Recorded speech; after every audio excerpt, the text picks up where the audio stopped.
સવારમાં 5:45 વાગે તૈયાર થઈને હું ક્યાં નીકળી. Hey guys, welcome back to my new mini vlog. તો ચલો, મેં મોઢે બાંધી દીધો છે દુપટ્ટો અને આ જુઓ હજુ તો 6:15 થાય છે. એમાં બી કેટલું બધું અંધારું હતું બોસ.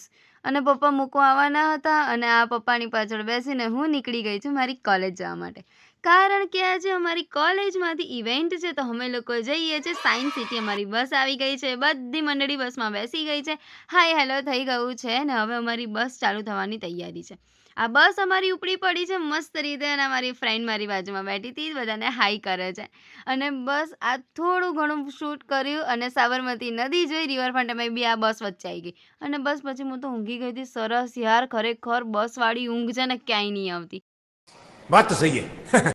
ફાઇનલી અમે લોકો પહોંચી ગયા છે સાયન્સ સિટી, જે અમે ગેટ નંબર 2થી એન્ટ્રી લીધી હતી આની અંદર. અને અંદર ત્યાં પહોંચતા જ અમને મળી ગયા ડોગેશભાઈ અને મસ્ત રીતે આરામ કરતા હતા. તો આ ચશ્મા લગાવીને વાળ સરખા કરીને અમે લોકો નીકળી પડ્યા છે મારા ઇવેન્ટ માટે. ઇવેન્ટ પહેલાં અમારા લોકોનો ચા નાસ્તો હતો અહીંયા. મારે નહોતો કરવાનો ચા નાસ્તો કારણ કે મારે તો ઉપવાસ ચાલે છે અત્યારે. તો બસ અહીંયા સાયન્સ સિટીમાં એન્ટર થતાં અમૂલ કેફે દેખાઈ ગયું અને ત્યાં ગાડી રાઈટ હેન્ડ સાઈડ અમારા લોકોનો ચા નાસ્તો કરવાનો હતો. તો બસ જો અમે સીધા ત્યાં જ જઈએ છીએ. અને આ જુઓ, મને તો ખબર જ નથી ખરેખર. મને જોઈને આ લોકો તરત જ મારી જોડે આવી ગયું અને એટલી મજા યાર આ લોકો જોડે એન્જોય કરવાની. આ એક છે, હમણાં બીજા 3 આવી ગયા હતા ને સાચેમાં યાર મને માણસો કરતા છે ને ડોગ્સ એટલા બધા ગમે છે ને કે જેની કોઈ જ હદ નહીં. કારણ કે આ લોકો ભલે આપણને 5-10 મિનિટ માટે ક્યાંક મળી જાય ને પણ ખરેખર આ લોકો લોયલ બહુ હોય. મારું પર્સનલી એક છે ચેરી, તમને બધાને ખબર છે. બસ મને ડોગ્સ બહુ જ ગમે છે. મને માણસો કરતાં સૌથી વધારે ગમતું હોય ને આ દુનિયામાં તો ડોગ્સ છે. આઈ લવ ડોગ્સ. તો બસ બહુ તારીફ થઈ ગઈ. હવે ચલો ચા નાસ્તામાં શું હતું બતાવું તમને.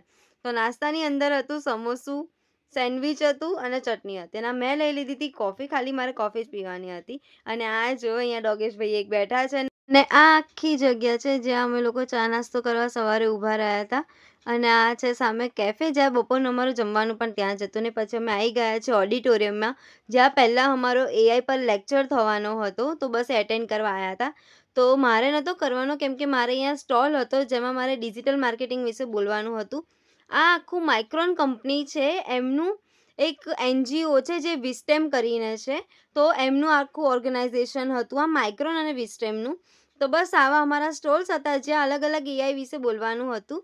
તો બસ ઇવેન્ટ પતી ગયો પછી પાછા અમે બધા ભેગા થઈ ગયા હતા, જ્યાં પહેલાં ગયા હતા ત્યાં ઓડિટોરિયમની અંદર. અને પછી જમવાનો ટાઈમ થઈ ગયો હતો. બધા અંદર જઈને ફટાફટ જમવા બેઠાના. ફૂલ થાળી હતી ને એટલું સરસ હતું. મારી ફ્રેન્ડ કહેતી હતી કે બહુ જ ટેસ્ટી હતું.